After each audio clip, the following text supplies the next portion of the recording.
Hola mi amigo, mira, los primeros años del cristianismo fueron años terribles, años manchados de sangre, de dolor, de lágrimas, de sufrimiento.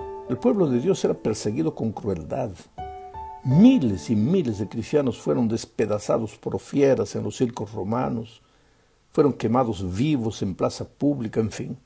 Ahora, fue en medio de esas circunstancias dolorosas, terribles, que Pedro escribió sus cartas. Y por eso es común ver que Pedro se refiere bastante al sufrimiento de los cristianos por causa de su fidelidad a Dios. Para empezar, leamos 1 de Pedro capítulo 1, versículo 6 y también el capítulo 5, versículo 10. Dice: esto les causa gran regocijo, aun cuando les sea necesario soportar por algún tiempo diversas pruebas y aflicciones. Pero el Dios de toda gracia, que en Cristo nos llamó a su gloria eterna, los perfeccionará, afirmará, fortalecerá y establecerá después de un breve sufrimiento. Breve sufrimiento. Interesante. En el texto que leímos, Pedro menciona que a sus lectores les es necesario soportar por algún tiempo diversas pruebas y aflicciones. Y después menciona breve sufrimiento. Da la impresión de que es cualquier sufrimiento, sin mucha importancia, pero la realidad era completamente diferente. No era cualquier sufrimiento. Considera solo el hecho de que en aquellos días Nerón había incendiado Roma y había culpado a los cristianos de que ellos eran los causantes del incendio.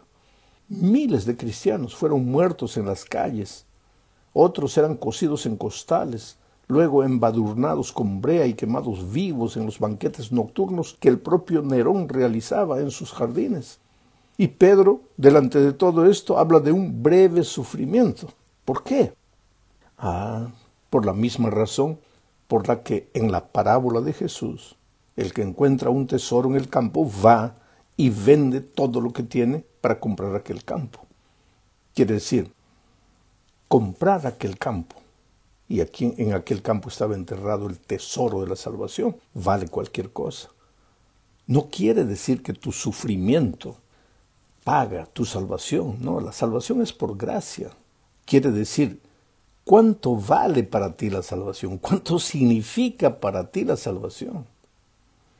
Observa bien que antes de hablar del sufrimiento, Pedro dice: esto les causa gran regocijo, aun cuando les sea necesario soportar por algún tiempo diversas pruebas y aflicciones.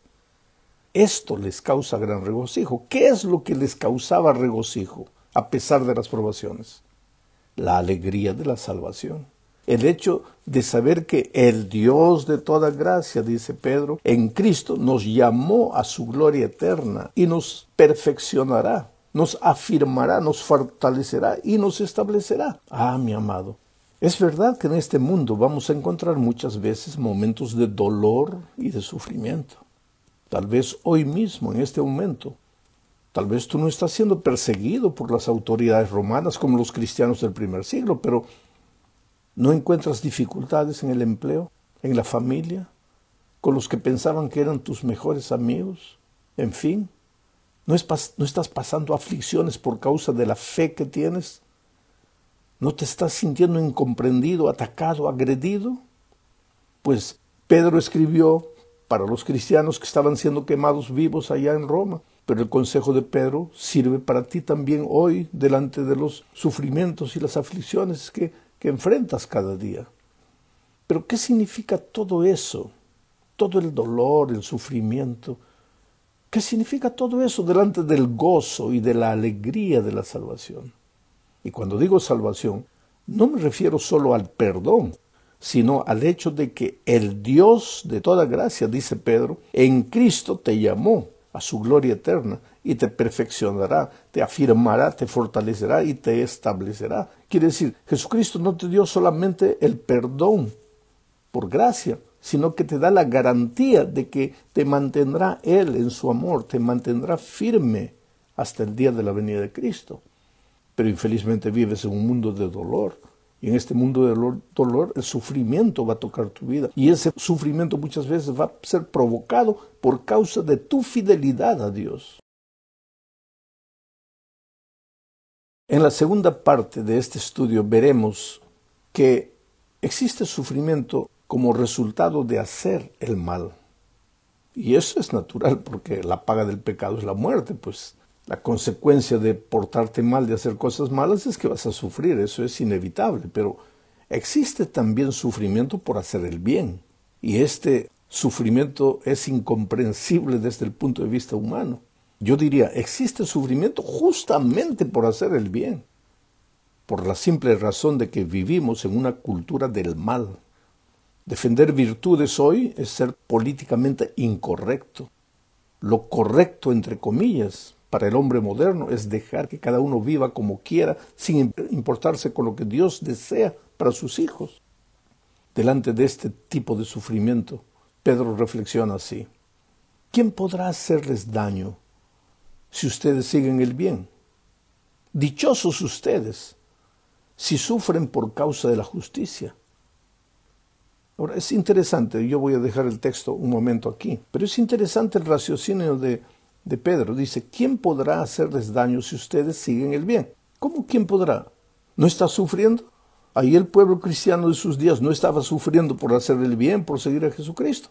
¿Cómo es que Pedro pregunta ahora, ¿quién podrá hacerles daño si ustedes siguen el bien? Pero vamos a entender esto un poco más adelante. Pedro dice, dichosos ustedes si sufren por causa de la justicia. Así que no les tengan miedo. ¿No les tengan miedo a quién? A los que les persiguen, a los que los acusan, a los que se burlan de tu fe. No les tengan miedo, ni se asusten. Al contrario, honren en su corazón a Cristo como Señor y manténganse siempre listos para defenderse con mansedumbre y respeto ante aquellos que les pidan explicarles la esperanza que hay en ustedes. Mira, hay dos consejos sabios en el texto de Pedro. Son consejos que nos ayudarán a reaccionar con equilibrio delante de las persecuciones modernas de la gente que no teme a Dios. El primer consejo de Pedro es, no les tengas miedo, que no te asusten ellos, no les tengas miedo. Al contrario, dice, honra en tu corazón a Cristo como Señor. ¿Qué tiene que ver el hecho de no tener miedo de los que nos acusan con el hecho de honrar en el corazón a Cristo como Señor? Simple. Cuando tú centras tu atención en aquellos que te acusan, que te critican, que te persiguen, tu corazón se llena de temor y te sientes una víctima, pobre víctima. Pero cuando dejas de centrar tu atención en los que te acusan y en vez de eso tu atención se centra en honrar a Cristo en tu corazón, lo que los otros te hagan por causa de tu fe ya no tiene mucha importancia. Es como si no te hicieran nada, porque tú no estás pensando en lo que ellos te están diciendo, tú estás pensando en Cristo, haciendo un altar en tu corazón para Dios. ¿Qué importancia tiene para la madre, por ejemplo, el dolor del parto, delante de la alegría de ver el rostro de su pequeño hijo? En la hora del parto, la madre no se concentra en el dolor, se concentra en el hijo. El dolor es real, no se puede negar, pero hay una alegría más grande. Pues lo mismo sucede con los cristianos. Claro que vivimos en un mundo donde muchos nos juzgarán, nos criticarán, pero nuestra alegría es más grande porque nuestros ojos no están centrados en las críticas ni en los criticones. Nuestros ojos están centrados en Cristo, el consumador de nuestra fe.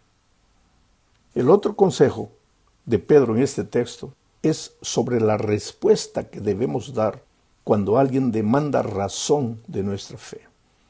Pedro dice, manténganse siempre listos para defenderse con mansedumbre y respeto ante aquellos que les pidan explicarles la esperanza que hay en ustedes. Percibe las palabras mansedumbre y respeto. Son dos cualidades del cristiano que refleja el carácter de Jesús en su vida. Debemos responder las preguntas que se nos hace y debemos defender la fe, dice Pedro.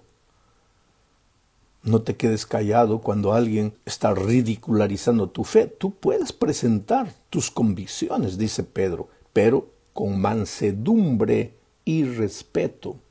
No con soberbia, no con altanería, no con ira. no con orgullo intelectual, no con agresividad, sino con mansedumbre y respeto. Yo conocí hace muchos años una persona que se dirigió a un pueblo del interior del país y se fue a la plaza pública y en la puerta de la catedral se puso a hablar de la bestia del Apocalipsis y de atacar a los líderes religiosos de esa iglesia. Pues el pueblo todo se levantó, casi lo lincharon, lo apedrearon, le rompieron una pierna y el pobre, como no recibió auxilios inmediatos, quedó cojo para el resto de la vida. Ahora andaba diciendo que estaba en esa situación por causa del Señor. ¿Por causa del Señor? Dios le mandó ir a una plaza pública, pararse en la puerta de una catedral y agredir a los miembros de esa iglesia. ¿Eso es mansedumbre? ¿Eso es respeto? ¿No hubiera sido mejor si aquel cristiano hubiera seguido el consejo de Pedro? Tal vez hoy día estaría con las dos piernas sanas y hubiera conducido muchas personas a Cristo.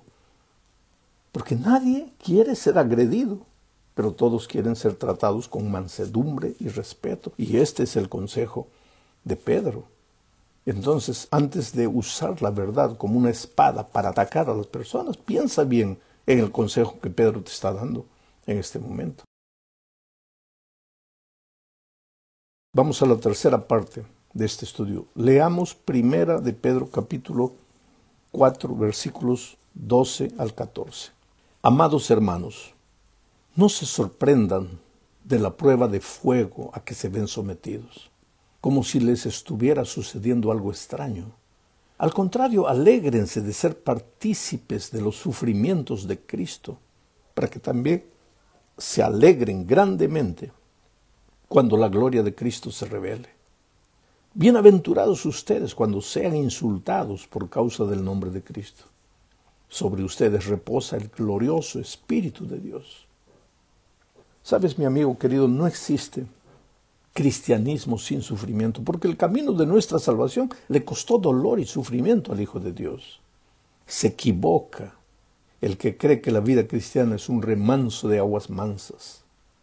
Ya lo dije, marchamos en esta vida en la contramano de la vida de las personas que no creen en Jesús. Y a medida que el tiempo corra y nos aproximemos de la venida de Cristo, las cosas van a empeorar. La vida de un cristiano que vive los principios del Evangelio ya es una ofensa para los que no aceptan las verdades bíblicas. El patrón te mira como si fueras un extraterrestre cuando le solicitas el sábado libre. El profesor en la universidad te ve como si fueras una criatura ingenua que adormeció en el siglo pasado cuando le dices que no puedes hacer el examen el sábado. Muchos se ríen de ti, se burlan de tu fe o ridiculizan tus principios. Pero la Biblia dice que llegará un momento en la historia final de este mundo en que los que desean defender las verdades bíblicas serán perseguidos por causa de su fe. Quiere decir, la gente no se reirá solamente de nosotros, sino que seremos perseguidos por causa de la fe. Perseguidos por las autoridades, encarcelados, condenados. Ahora, esto parece inverosímil pensando en la libertad que nuestro mundo defiende hoy. ¿Cómo alguien podría ser perseguido por causa de su conciencia? Yo no sé. Ni deseo hacer conjeturas, pero creo en la profecía. Y si la Biblia dice que el pueblo de Dios será perseguido, pues yo creo porque la palabra de Dios lo dice. Apocalipsis 12:17 dice, entonces el dragón se llenó de ira contra la mujer y se fue a luchar contra el resto de sus descendientes, es decir, contra los que obedecen los mandamientos de Dios y tienen el testimonio de Jesucristo. El dragón es el diablo. La mujer vestida de blanco es la iglesia de Dios. Los descendientes de la mujer son los cristianos de los últimos tiempos. La profecía dice que el enemigo, el dragón, los perseguirá por guardar los mandamientos de Dios. Ahora, mi amigo, si tú crees que los mandamientos de Dios ya no tienen validad hoy, pues no te preocupes. Tú estás tranquilo. Esta persecución es solo para los que guardan para los que creen en la validez de los 10 mandamientos y para los que tienen la fe en Jesús. Pero Pedro dice, alégrense de ser partícipes de los sufrimientos de Cristo, para que también se alegren grandemente cuando la gloria de Cristo se revele. Quiere decir, todo el sufrimiento que tengamos que pasar, ¿qué significa? Nada delante de la alegría de ver a Jesús volviendo para irnos con Él y vivir con Él por toda la eternidad. Vamos a la cuarta parte. Aquí hablaremos del juicio y del pueblo de Dios. Leamos primera de Pedro, capítulo 4, versículos 17 al 19. Dice, ya es tiempo de que el juicio comience por la casa de Dios. Y si comienza primero por nosotros, ¿cómo será el fin de los que no obedecen al Evangelio de Dios? Además, si el justo con dificultad se salva, ¿en dónde quedarán el impío y el pecador? Así que aquellos que sufren por cumplir la voluntad de Dios, encomienden su alma al fiel Creador y hagan el bien. Interesante, Pedro habla en este texto del juicio investigador. Aunque muchos cristianos sinceros no crean que hay un juicio que en estos momentos se está realizando en las cortes celestiales, las Escrituras declaran explícitamente que los seres humanos serán juzgados antes de la venida de Cristo. El juicio no es la venida de Cristo. El juicio se realizó antes de la venida de Cristo. Y ese juicio empieza con el pueblo de Dios, dice Pedro. Porque cuando Jesús regrese, Él vendrá trayendo la recompensa. Ahora, dime una cosa, ¿cómo podrá recompensar a los justos y a los injustos si antes no se habría realizado un juicio para determinar quién es justo y quién es injusto? Pero lo que Pedro dice es que aquellos que sufren por cumplir la voluntad de Dios, encomienden su alma al fiel Creador y hagan el bien. Quiere decir, no hay que temer con relación al juicio, porque tenemos un abogado fiel en Cristo Jesús. ¿Quiénes deben temer del juicio? Son aquellos que no desean andar en los caminos de Dios. Pero Jesucristo está con los brazos abiertos esperando que tú vayas a Él y te entregues y te rindas a Él. Llegamos al fin de este estudio hablando del sufrimiento. ¿Por qué sufren los cristianos? ¿No debería Dios proteger a sus hijos fieles? El problema es que vivimos en un mundo de dolor. Una de las cosas que el pecado trajo al mundo fue el dolor, el sufrimiento, la aflicción. Colocó espinas donde solo había flores. Colocó la enfermedad y la muerte donde solo había vida. Hoy el sufrimiento es parte de esta vida. Cuando llueve, llueve para justos e injustos. Cuando sale el sol también lo hace para los buenos y para los malos. Dios no es el causador del sufrimiento. Nunca pienses que Dios te envía sufrimiento o que Dios te castiga con el sufrimiento. Dios solo es autor de cosas buenas, pero el enemigo de Dios es el originador del mal y del dolor. Y te lo envía, ¿sabes para qué? Para que tú creas que es Dios el que te hace sufrir. Entonces, cuando tú piensas que Dios te hace sufrir, pues te rebelas contra Dios. Pero si a pesar del dolor eres fiel y oras y clamas al Señor, ese sufrimiento que el diablo te manda para destruir tu fe se transformará en un elemento purificador. Porque el sufrimiento es como el fuego. Mira, si el fuego cae sobre la madera, la quema, la destruye. Pero si el fuego cae sobre el oro, lo purifica. Si tú le entregas la vida a Jesús, eres oro. Cuando el dolor, el sufrimiento llegue a tu vida, no te va a destruir, te va a purificar. Pero si tú estás lejos de Jesucristo, eres madera. Y cuando el dolor llegue a tu vida, pues no vas a resistir, vas a acabar. Dios te ama mucho, tú eres importante para Él. Y otra cosa, Dios nunca te va a dar dolor y sufrimiento más grande del que puedas soportar. Cuando tú crees que ya no puedes, ahí va a estar la mano poderosa de Dios para liberarte. Que Dios te bendiga.